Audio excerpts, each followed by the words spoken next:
Sementara itu, Ketua DPD RI Lanyala Mataliti mengkritisi sistem pemilihan presiden saat ini pasca amandemen.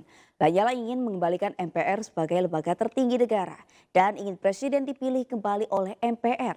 Namun pernyataan Lanyala ini mendapat kritikan dari pegiat hukum tata negara Ahmad Reddy. Reddy mengatakan pemilihan presiden secara langsung adalah bentuk kedaulatan di tangan rakyat dan akan menjadi persoalan jika didelegasikan ke MPR.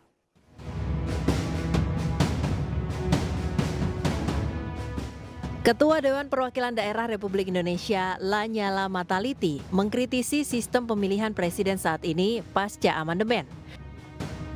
Sebelumnya Lanyala mengusulkan proposal kenegaraan dengan salah satu poinnya menjadikan MPR sebagai lembaga tertinggi negara lagi dan berhak memilih serta melantik presiden.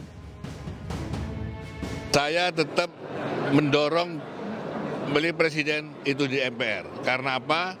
Kalau Pilpres itu hanya mewakili partai politik. Sedangkan kami bukan partai politik. Kita ini orang independen, orang perorangan yang tidak berpartai politik. Ya. Terus bagaimana kita mau cari presiden yang dari partai politik? Satu, Indonesia ini ada 270 juta jiwa.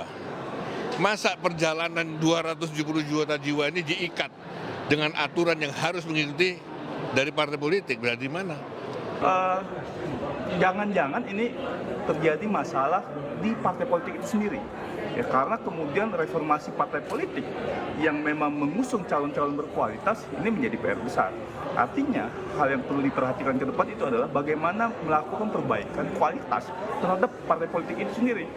Karena pilar demokrasi itu sebenarnya di partai politik.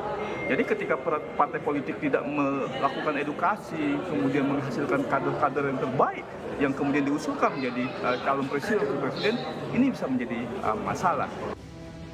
Pemilihan presiden dan wakil presiden secara langsung oleh rakyat mulai diberlakukan pada pemilihan presiden tahun 2004 di era reformasi. Sementara sebelum tahun 2004, pada masa Orde Baru, presiden dipilih lewat Majelis Permusyawaratan Rakyat.